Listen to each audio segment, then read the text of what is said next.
sesi pertemuan terakhir ini, kita akan membahas satu konsep yang saat ini sangat relevan di dalam bisnis digital.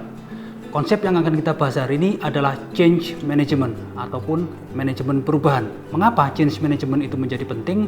Karena di dalam bisnis digital ini kita mengalami banyak perubahan. Baik perubahan itu yang sifatnya kecil sampai yang sifatnya besar. Nah, bagi bisnis, bagaimana kemudian menghadapi perubahan ini? Oleh karena itu, konsep change management akan membantu kita dalam memahami perubahan itu, seberapa besar kita akan berubah, dan bagaimana perubahan itu harus dilakukan. Di bab kali ini kita akan belajar tentang teori, kemudian juga tentang prakteknya. Semoga teman-teman di dalam materi kali ini bisa semakin memahami kenapa bisnis digital dan kenapa change management itu menjadi penting. Baik, ketika kita bicara mengenai perubahan di bisnis digital, maka kita harus mengamati, kita harus menyadari apa saja aspek-aspek yang harus diperhatikan di dalam transformasi bisnis digital. Dari berbagai kajian teori, setidaknya ada 4 aspek-aspek kunci atau pengungkit yang harus diperhatikan oleh manajer di dalam menghadapi transformasi bisnis digital. Yang pertama, model pasar dan bisnisnya. Tentu saja dengan hadirnya bisnis digital, landscape model pasar dan bisnis pasti akan berbeda. Dari yang dulunya manual sekarang menjadi otomatis. Dari yang dulu harus melakukan transaksi secara langsung misalnya, sekarang bisa dilakukan di manapun. Hal ini harus disadari. Tidak peduli apakah kita berasal dari generasi baby boomer, Z, Y, ataupun generasi-generasi berikutnya. Bisnis digital akan merubah model pasar dan bisnisnya. Nah, karena kemudian model pasarnya berubah, maka proses bisnis di dalam sebuah perusahaan juga pasti akan berubah. Bagaimana sebuah perusahaan itu menawarkan value, bagaimana perusahaan itu mendapatkan revenue stream, dan bagaimana operasional itu harus dilaksanakan juga akan berubah. Misalnya, jika dulu perusahaan dagang itu harus menyediakan toko dengan segala macam perlengkapannya, saat ini perusahaan dagang hanya cukup dengan satu gadget. Di rumah petak mungkin ukuran 5x10 bisa menjadi sebuah bisnis digital. Maka proses bisnis menjadi penting. Yang ketiga, struktur organisasi justru akan berubah secara drastis. Kembali lagi ke contoh bisnis perdagangan tadi. Jika sebelumnya kita harus melakukan ratusan karyawan, maka sekarang praktis bisa dihandle oleh 1 atau 2 orang saja. Karena beberapa fungsi yang sebelumnya harus padat karya, sekarang bisa dilakukan dalam bentuk digital. Nah, tentu saja karena kita bicara bisnis digital, hal terakhir yang harus menjadi concern adalah perubahan infrastruktur dari teknologinya. Ini mau tidak mau akan menuntut pelaku yang terjun di bisnis digital harus melek teknologi. Tidak lagi kemudian menggunakan HP secara sederhana, tetapi fitur-fitur di dalam perdagangan bisnis harus paham. Bagaimana marketplace berjalan itu juga harus dipahami. Misalnya, mana yang lebih baik antara Shopee, mana yang lebih baik dari Bukalapak, Alibaba, dan sebagainya. Mau tidak mau itu harus tahu. Maka perubahan infrastruktur teknologi ini harus dipahami. Nah, jika kita sudah memahami aspek-aspek itu, bagaimana cara mencapai perubahan itu? Bagaimana membantu mencapai aspek-aspek tersebut agar bisa berubah secara baik? Karena perubahan yang terjadi secara mendadak justru akan membuat perubahan itu tidak berhasil. Ada 4 lagi-lagi. Yang pertama adalah kepemilikan oleh manajemen itu harus jelas. Memang banyak startup sekarang yang berolah dan beralih kepada bisnis digital ini dimiliki oleh 1 atau 2 orang saja, tidak lagi dalam struktur yang besar. Maka perspektif dari seorang pemilik ini menjadi penting. Yang kedua adalah manajemen proyek yang efektif. Karena bisnis digital juga akan membuat proses bisnis menjadi semakin cepat, maka manajemen proyeknya harus efektif dan juga efisien. Tidak bisa lagi kemudian banyak surat-surat yang harus ditandatangani. Tidak boleh lagi ada perusahaan-perusahaan subkontrak yang kemudian mempengaruhi proses bisnisnya. Harus dilakukan dalam proses yang efektif. Ketiga, harus ada tindakan yang menarik untuk mempertahankan staf. Karena bisnis digital ini juga erat kaitannya dengan skill atau kemampuan seseorang dalam memahami bagaimana proses bisnis ini. Maka investasinya bukan hanya di infrastruktur tetapi di juga sumber daya manusia. Maka staf yang kompeten ini menjadi penting. Misalnya untuk menangani media sosial. Media sosial ini harus menemukan orang yang cocok dengan value yang sesuai. Sama-sama menguasai Instagram misalnya, belum tentu feel atau value yang disampaikan ke dalam periklanan ataupun bisnisnya akan sama antara pemilik dan operatornya ini. Yang jelas, yang keempat, bahwa karyawan ini harus dipertahankan dan juga harus diajak berubah. Karena yang berubah bukan hanya dari pemiliknya, bukan hanya pasarnya, tetapi juga sumber daya manusia. Nah, untuk membuat perubahan ini menjadi lebih baik, tidak banyak konflik, setidaknya 4 ini harus diperhatikan. Nah, yang menarik, seperti yang saya sampaikan sebelumnya, bahwa perubahan itu juga terjadi dalam berbagai macam skala. Ada yang skalanya kecil, ringan, hanya karena perubahan jenis teknologi. Ada juga yang sangat drastis, karena membawa perubahan tidak hanya di teknologinya, tetapi juga proses bisnis secara keseluruhan. Maka dalam melakukan atau manajemen perubahan itu harus kita melihat tipe-tipe perubahannya itu. Setidaknya ada 4 yang harus kita perhatikan berdasarkan skalanya. Yang pertama, jika perubahannya itu hanya kecil, maka kita mungkin hanya perlu tuning atau penyesuaian kecil sekali. Jadi bentuk perubahan tambahan saja di antara proses-proses bisnis yang ada yang sifatnya hanya komplementer atau persyaratan. Tetapi jika kemudian tingkat perubahannya tidak sederhana lagi, semakin kompleks, kita dituntut untuk melakukan adaptasi. Misalnya, jika pemilik bisnis dulu belum memahami komputer, belum memahami gadget, smartphone, maka harus diajarkan. Nah, ini membutuhkan effort yang lebih besar. Biasanya, penolakan-penolakan mulai terjadi pada saat proses adaptasi.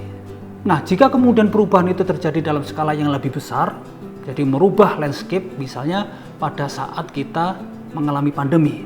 Ini bukan hanya kemudian tuning, bukan hanya adaptasi, tapi juga termasuk untuk orientasi ulang. Coba bayangkan, jika dulu kita hanya menggunakan teknologi komputer itu sebagai pelengkap, saat ini kita sudah harus melakukan orientasi ulang bahwa teknologi komputer itu menjadi salah satu teknologi utama dalam kegiatan berbisnis, termasuk dalam perkuliahan. Apa yang saya lakukan hari ini adalah salah satu cara untuk berorientasi ulang bagaimana proses belajar mengajar di Fakultas Ekonomi dan Bisnis itu harus dilaksanakan.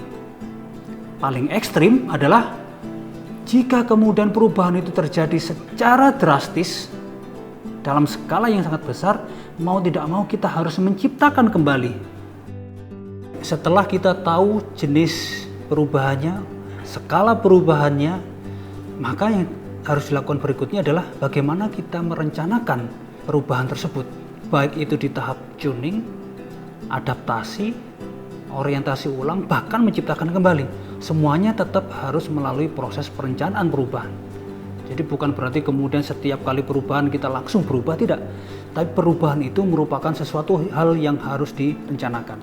Nah, beberapa tahapan perencanaan perubahan yang pertama adalah kita melakukan estimasi.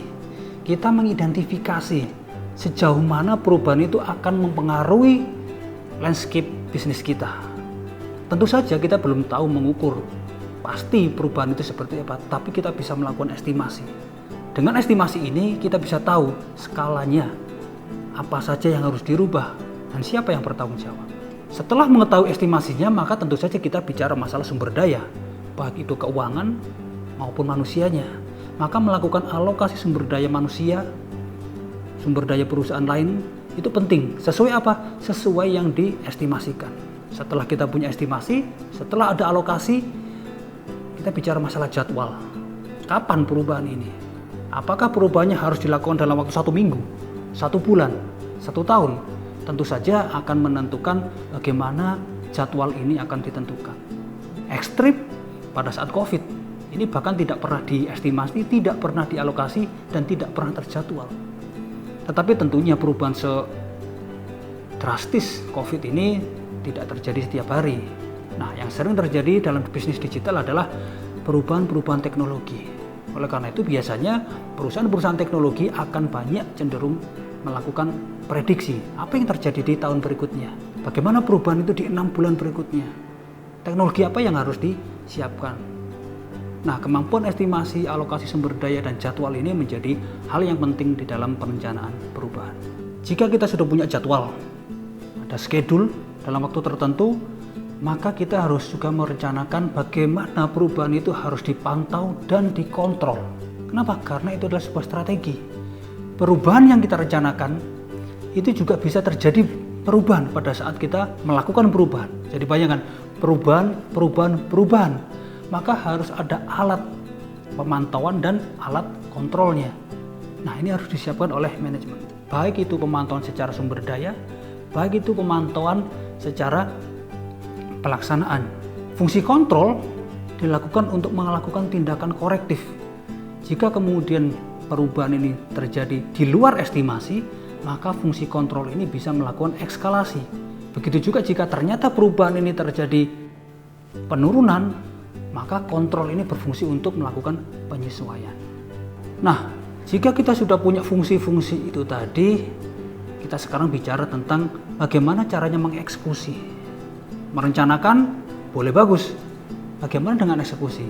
Maka ada berbagai macam pendekatan yang bisa dilakukan oleh organisasi dalam menghadapi perubahan itu. Beberapa tahapan atau jenis pendekatan ini juga dapat diaplikasikan ke dalam situasi yang berbeda-beda. Misalnya, jika kemudian perubahan ini melibatkan keterlibatan manajemen tingkat atas, manajemen senior, bisa itu di tingkat pimpinan utama perusahaan, komisaris, atau manajer level tinggi, ada beberapa pilihan. Misalnya, jika kemudian secara umur relatif tidak jauh, biasanya kita lakukan pendekatan kolaboratif. Jadi perubahan ini dilakukan secara bersama-sama. Ada juga perubahan yang sifatnya kemudian top down, tetapi tidak keras, yaitu konsultatif. Sifatnya adalah berupa diskusi, merumuskan satu kebijakan, memberikan opsi-opsi. Sifatnya adalah konsultatif, boleh dilakukan dan boleh tidak. Ada juga yang sifatnya adalah petunjuk. Biasanya ini dilakukan ketika manajer ingin menanyakan hal-hal yang sifatnya teknis kepada direktur, atau bahkan direktur kepada komisaris. Sifatnya meminta petunjuk.